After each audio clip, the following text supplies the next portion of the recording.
Well, good morning, everyone. It's really an honor to be here, and thanks, Beth, for that introduction. We really are honored to be working with Socrata, and particularly with you and Steve and Christian and the rest of the team doing terrific work down there.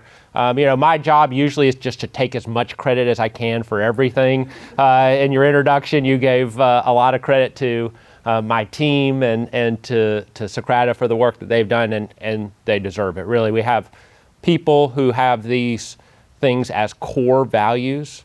That's really important to me. So today I'm here rather than being at home. Hopefully I'm going to be home in just a few hours. But no matter what the government goes on, and we have to make sure that we have people who have as a core value open government and open data. We have that right now in Chattanooga, and that's one of the reasons why we're getting so much done. So really want to make sure I say thanks to Socrata, and I know that the people who are here are learning a lot about what can be done by each other, what can be done in our home cities, and so we really appreciate it. So this is Chattanooga, my hometown. Kind of an ugly little place if you take a look at it. No, this is Chattanooga. It's one of the most beautiful places that you'll ever see in your whole life. You can see this is our downtown, and at the bottom of the screen, you can see a number of bridges. We have 4 bridges that cross. That's the Tennessee River that wraps around our downtown, a place called Moccasin Bend. It's really a place that is known for its quality of life. People come there, move there, put their businesses there, and visit there as tourists, mostly because of our incredible natural assets. Unfortunately, it wasn't always that way. So this is Chattanooga in 1969. Famously, Walter Cronkite called Chattanooga the dirtiest city in America. Now, this was what it was like. We were a town that was built on industrial and steel mills, and we had tons of manufacturing plants, and the air was thick and polluted. And because we're a valley surrounded by mountains, the mountains actually kept that pollution in, and you could really see every day as you woke up this kind of scene. Our civic and community leaders got together and said, we've got to change that. Chattanooga was the only place to lose population, more than 10% of its population in the 1980s, to gain population in the 1990s. Again, we saw our city die. The good news for us was that over the course of time, our air got better. The bad news was it got better because all the manufacturing and industry left. So left without any kind of true base of jobs, we had to figure out what's the next stage. And we had a visioning process that brought together all kinds of people from around the community and tried to figure out what we needed to do. Now, I know that it's probably a little bit difficult to see, but in the bottom left, that was the city in the old days. And you'll notice that we had a huge highway basically that ran by the waterfront. It was a state-operated highway. And one of the things that we did was ask the state to give us this road, which we then used to narrow down and build an aquarium off of it. So went from having basically nothing downtown to this aquarium that you see with the in the bottom right slide. And the goal was, as you can see in the drawing, to slow things down, to make sure that people stayed in our city, to have a place for visitors to come and tourists to look at, and then to build around it for true development. And what you ended up with was parks on our waterfront, a incredible aquarium, and a number of other unique assets that we continue to add to over time that really brings vibrancy and energy to our city. Now, when I was elected to office, one of the things that I wanted to do was to make sure that this same spirit of innovation, which revitalized our downtown and renewed our commitment as a city, that we had that in city government. So this is me over here on the right, in case you couldn't tell. And this is my first day of office. I didn't know if they were actually going to let me in the door, but I guess eventually they let me come in. One of the first things that I did was the first week I was in office, I announced that we were going to reorganize government. Eliminated 4 departments, took their core functions and put them in 3 new ones, changed the way that we budgeted to go to a budgeting for outcomes model, and wanted to make sure that we set clear priorities. During the campaign, I heard over and over again what the community priorities were, and I knew that there were lots of tremendous people in city government who wanted to do the work that the community needed to. We just really weren't set up right to do that. So transportation is incredibly important in our community, making sure that we connect people to each other, businesses to markets, neighborhoods to neighborhoods. All those things are a critical part of what government does, and yet it was a subset of traffic engineering in public works. So, for example, I took and made a new transportation department so that we could have people thinking about how we move our economy forward, how we build stronger neighborhoods all through transportation, and to work with others in that same way. Budgeting for outcomes, which I'm sure many of you in your cities had, also called zero-based budgeting, where we went through and started figuring out what is it that we're doing that we don't need to do, what is it that we need to do but we don't do very well, and what are we missing in terms of our policies. I believe that the budget is the biggest policy document that any government will ever have. And so for us, we are just completely focused on making sure that budget outlines our priorities clearly, and that we set a roadmap for the next year, each and every year, that's going to drive our priorities forward. Part of what we needed to do was open government. As Beth said, there are several reasons to be a believer in open government. I want to tell you the 3 reasons that I believe in open government. Number 1 is transparency. We want our citizens to know what's going on. We want them to be able to for them to be able to hold us accountable for our actions. Number 2 is performance. If we're going to truly budget for outcomes, we have to know what those are. And so for us to be able to look at that, to hold ourselves accountable, but also to drive performance through the use of data, that's really critical. And third, which we'll talk a little bit about, and I know that you were talking about civic tech earlier, is Chattanooga has this burgeoning entrepreneurial economy, and particularly the tech sector is really gaining steam in Chattanooga. And for us to be able to put out data sets that allow developers to look at what are the trends that are going on in transportation and housing, and how can we take advantage as a community or as entrepreneurs of those next steps that are going to be out there for housing booms or to relieve congestion. That creates opportunity in our city for entrepreneurs, for people who are innovative, and we've got to have open data if we're going to make sure that occurs in our city. So part of that, of course, is we're here at the Socrata conference. We're here because they did a remarkable job in helping us build, depending on how you say the word, either Chattadata, which sounds a lot more, a lot funner, or Chattadata. And you can see that that this is the performance dashboard for our site. It matches our priority areas that we use in budget. Safer streets, growing economy, stronger neighborhoods, smarter students, and high-performing government.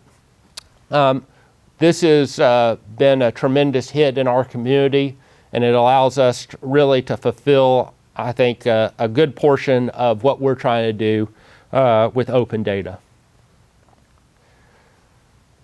One one of the most important things that this does is allow us to have screens like this and to set goals, again, that the community can hold us accountable for and that we can hold ourselves accountable for. I was talking to Beth earlier. I've been privileged to get a chance to be with Governor O'Malley several times over the last few years. One of the things that he said to me several years ago, which made a huge impression, is that in order to get buy-in from people, leaders make themselves vulnerable.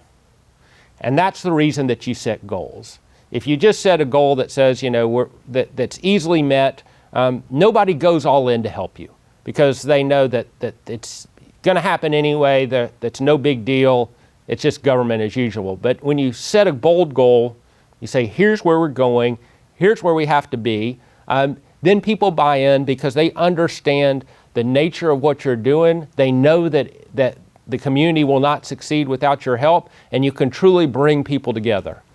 So you'll notice, I believe on this screen, our goal to reduce violent crime by 20%. Fortunately, we showed this screen because it says we're on track. That's always helpful too when you're at a conference, show a screen that says you're on track. But it allows, as you can see, not only for people to see the big goal, but also to see underlying numbers and trends that go along with it, to be able to click on those and to see the background.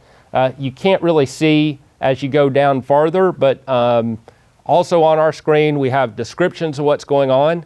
And then I told you that we're focused on the budgeting for outcomes, BFO as we call it.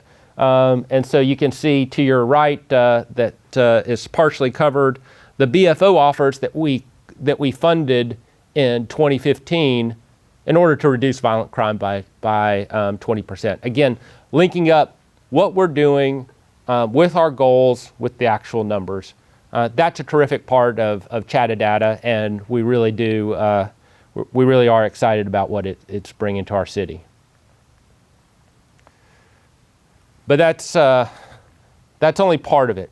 The other great thing about Chattanooga is that it links up to the other parts of what we're doing with open data. So our public library has been called the Library of the Future by the National Journal. When 10 years ago, I think if you had asked me or many other leaders in the community, they would have said that the library was dead. Our Chattanooga Library is not the most attractive place in the world. Whatever day it was that in the 1970s when the architecture was the worst, that's the day they decided to design the Chattanooga Public Library.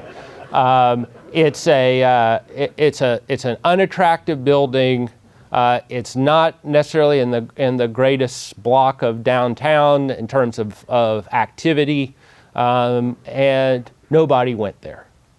And what has happened in our library is that they have reconceptualized, I think, what a library is and translated it to the 21st century so that we can get those same things that make a library great, the fact that they're a resource, a place for information, a place where people can learn, and said, here's what a library looks like in the 21st century that does those things. One of the things, it's the Chattanooga Public Library, it's our city library, and so we host our data on their open data portal, which links up again to Chattanooga. And you can see, if you go to it, that we're continuing to put up information on there. We have so far cataloged more than 300 data sets, and we're continuing to work in that direction. Again, this is a great resource for us, and it all works together. We've had an open data policy, as Beth talked about. We posted it on GitHub for developers to talk about. And again, to me, the important part for us internally is that open data, and particularly an open data policy, allows us to have really tough discussions with administrators about what we're doing, A lot of people think that the important part is deadlines and accountability, but the discussions that come from an open data policy and what we had to do to get that open data policy up were really great, and making sure that we drive that concept and that value throughout our government. So for us to have these data sets up, to be working with the public library, to have it up on Chatadata, allows us to really talk about how we collect data better, make sure that it's in the best form possible before we put it up so that people can use it, both externally, again, for accountability purposes or for innovation purposes, and internally so that we can drive performance each and every day. I want to tell you a story about how open data can really improve constituent lives. So this is Jenny's bus schedule. Jenny, as you can see, takes a bus from St. Elmo, which is a area right outside of downtown, to work every day. And this was the way that she kept her schedule so that she would know when she needed to get to work. So we wanted to move to something more like this. And CARTA, again, the Chattanooga Area Regional Transit Authority, another city agency, wanted to make sure that we could get an app so that people like Jenny could understand where they would go. Of course, that would not only make their lives better, but could drive more people to use transit because they'd have more information. Not everybody is like Jenny. More people are like me and are not really interested in writing out hand schedules every day. They want something quick and fast and easy to use. So we are also a Code for America city. Many of you know about Code for America. We had 3 fellows over the course of the last year helping us to open up our data and to drive innovation in our government. And one of the things that we did was talk to them a little bit about how we could get our CARTA information to the point where it could be used as an app. So over the course of a day or two, they took the information that we had. It wasn't in the best shape, made sure that it was in the right form and format for us to use. And then we sent it to Transit App. Many people here may know Transit App. It's a company based out of Montreal, and they take the data that you have on transit, and if you send it to them and you can get your open data in the right shape, they will put up your data into their app and people can use it. But the way that you get on is by voting. Your city votes. So I'm proud of this screen. You can see that essentially what happened was we sent it to Transit App. We told our developer community, hey, vote for Chattanooga to get on there. And we had, within a day, we were ahead of Berlin, London, and New York in terms of getting our data on there and votes. And then you can see the status was we immediately got launched. So what does this mean?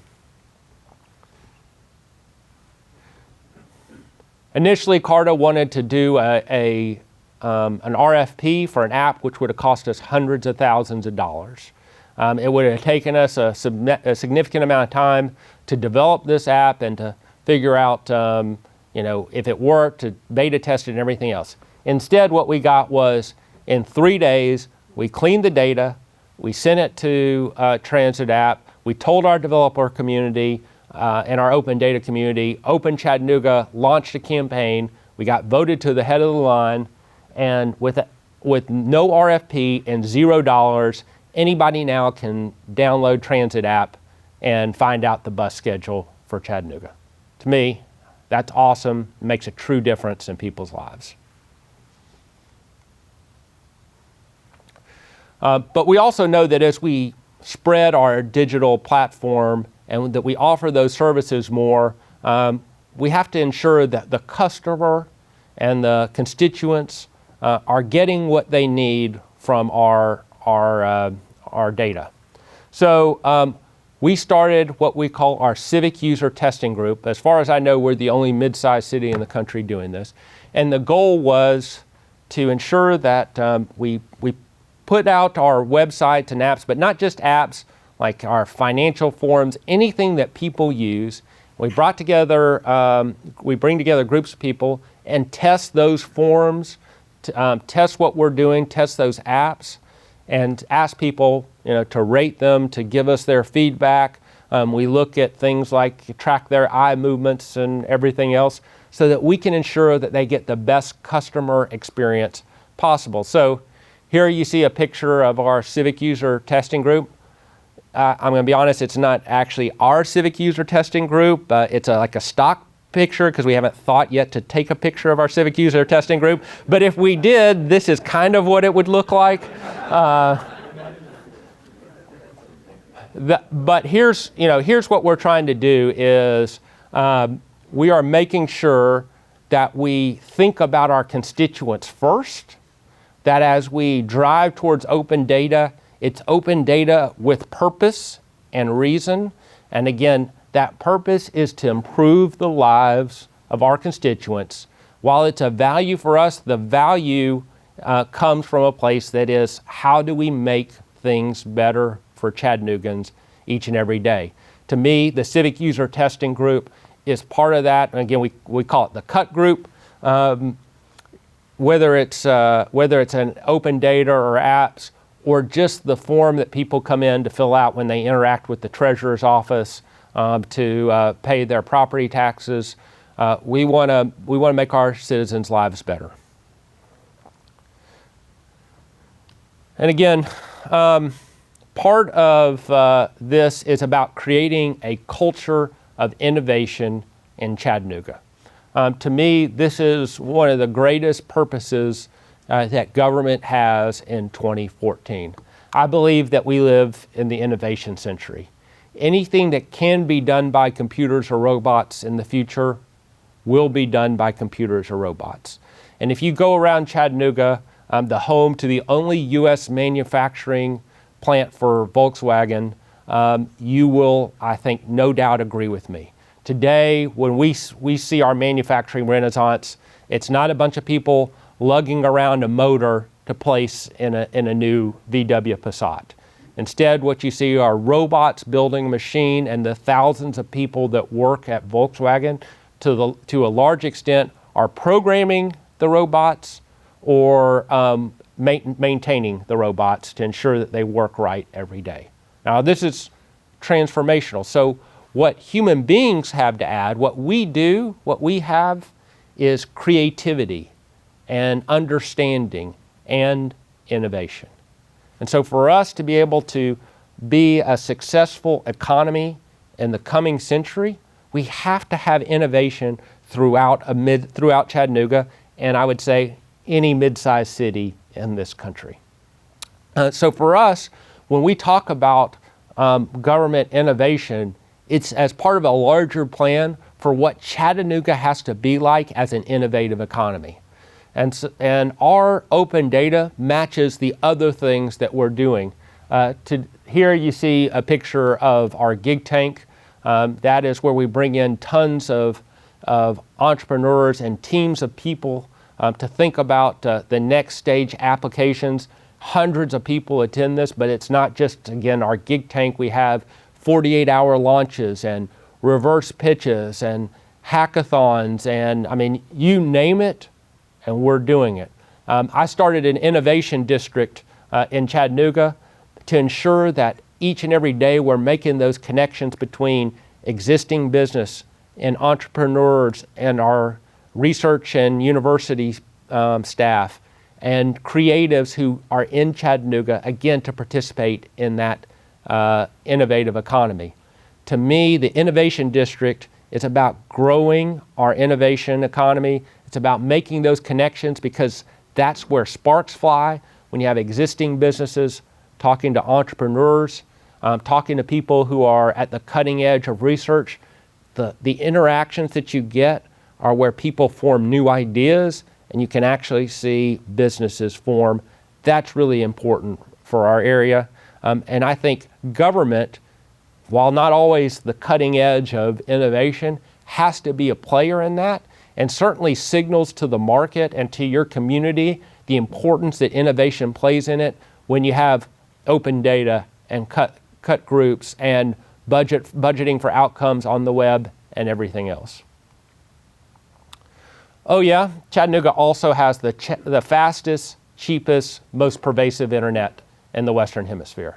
That helps a little bit too. So Chattanooga has 600 square miles of fiber optic network running to every home and business in the entire city. That provides a gigabit per second speed for your internet service. We now have roughly 50% of the market in Chattanooga is hooked up to EPB, which is our local, again, city-owned utility that does the gigabit service. For us, this has been a tremendous game changer in the way that we think about ourselves.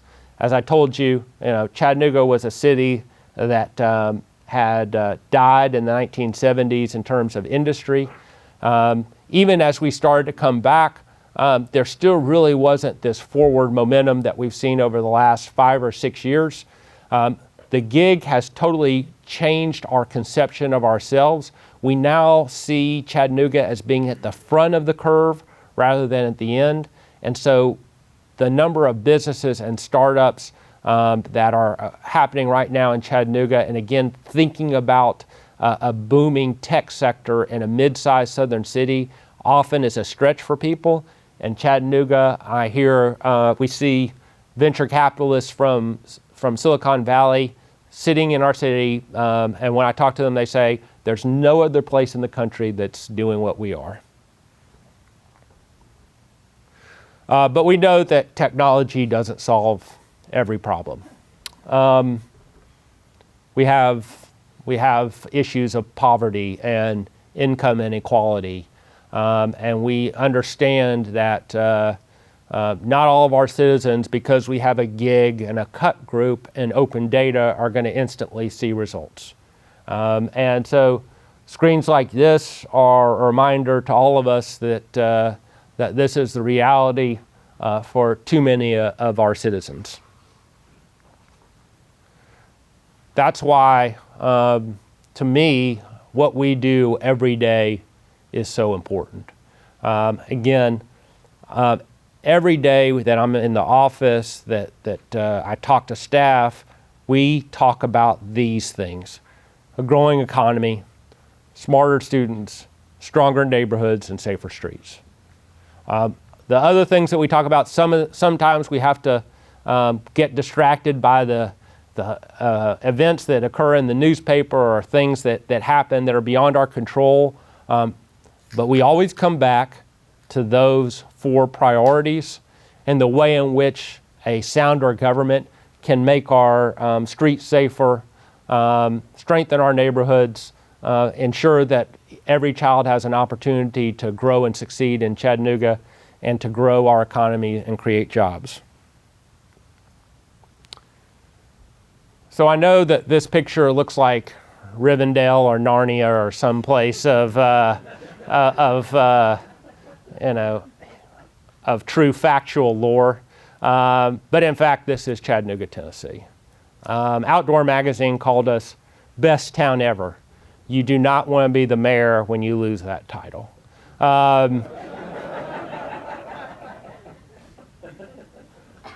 Open data for us is truly a value, and I think, again, for me, for the team of people around us, and certainly for Socrata and the way that they've helped us, that's part of our larger mission, to do things in Chattanooga that really help our constituents.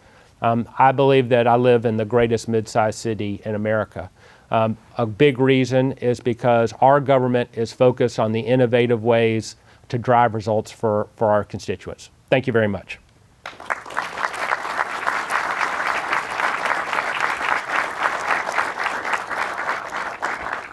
So I don't know if you want me to take questions or. Does anybody have any questions that they'd like to ask the mayor? We have some microphones around. All right. Yeah.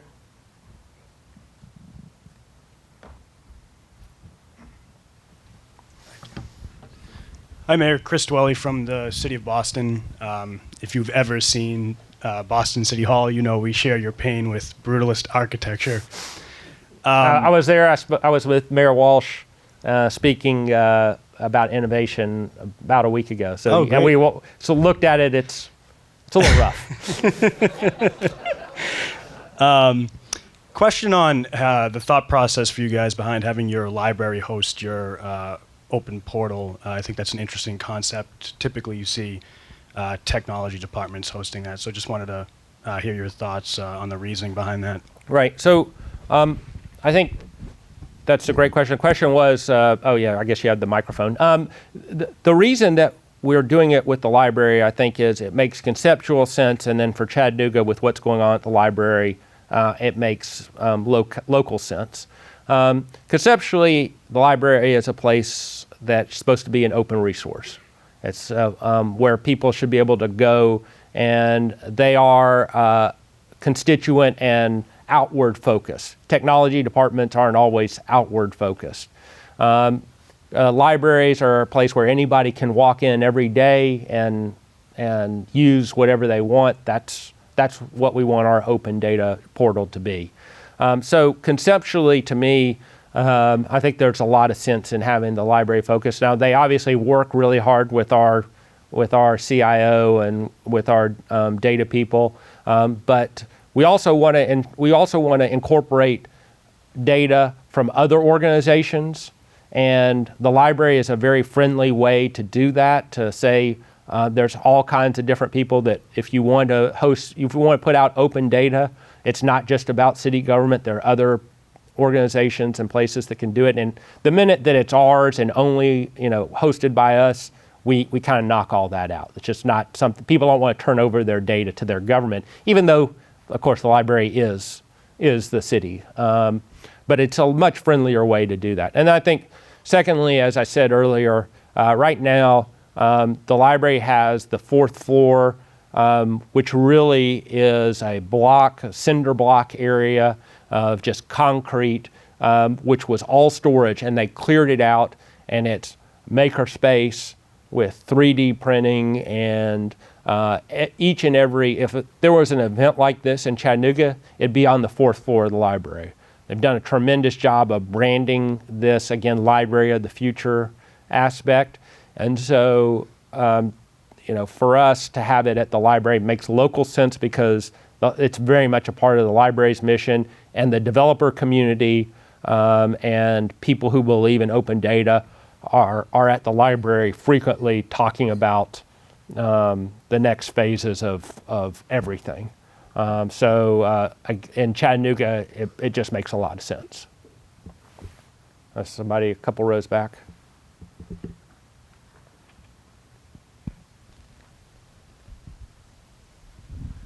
Dennis McDonald with Balefire.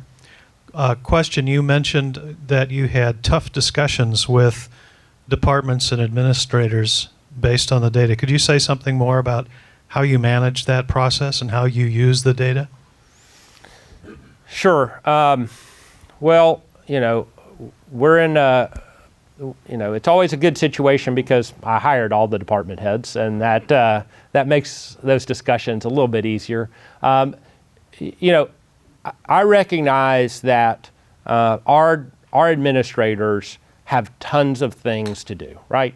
I mean, and so when we're having a discussion with the head of our youth and family development department about open data, I think what's in his head is that he's out there trying to provide reading services to 2,000 kids every week, which is what we do. And that's where his priorities are. And we've got to understand that to be having a conversation about open data takes away from his time that he's trying to do that. And so linking that up to why it's important and why it helps him serve those kids, why in the long run open data is an important part of us being better at what we do, driving performance, making sure that we understand how to best use our dollars. To me, that's really critical. I mean, I had a discussion with him, for example, recently. You know, we have an initiative to help kids who have typically been struggling. We call it our ambassadors program. 25 young men and 25 young women who've really struggled a lot in life.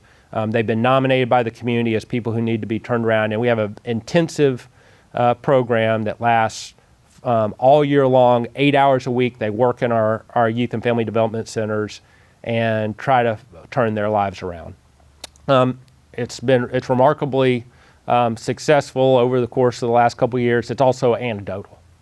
And so figuring out how it is that we translate that into data and evaluate ourselves properly and know that we're spending our money wisely. I mean, I'll tell you the other part that I think links up to open data and particularly to performance. I'm a Democrat. I'm proud to be a Democrat. I believe that every dollar that we waste in government is a tragedy. Every dollar that we misspend, every dollar that doesn't go to advance our priorities, every dollar that could be better spent doing something different if it would be better for our constituents, it's a problem. And so making sure that we know what we're doing, that we use our dollars the best we can, that we drive performance for our city, that's why I'm in government. That's why I'm there. And so linking up, and I think our administrators understand that, and saying to them, open data is not just for geeks, but it's about better performance. It's about making sure that those kids read better. It's about having a more innovative city. It's about the results, not just about satisfying a bunch of people who value this. That's really important. Anyone else? Yeah. Barney from Maryland. You described the Gigabit project effects as primarily how the city felt about itself and how it was perceived by others, and I don't doubt that's the most important thing, but did it allow you to do something technically that you couldn't have done without that much connectivity? Well, I think there's two aspects to that. First, what I'd say is technically we're constantly trying to figure out how it is that we can make those advancements. So when I said we had gig tanks, we have full year projects that are about bringing in entrepreneurs to look at our gig and understand what to do. And when I say we, I mean the city, not city government. So there are a tremendous number of people running around our city every day trying to understand what is it that is so special about speed. And basically, as y'all know, what the gig is just a bigger pipe to deliver services. So at the city, we work with individuals to understand how we can better deliver our services through the gig and how the bigger speeds and larger pipe will help us.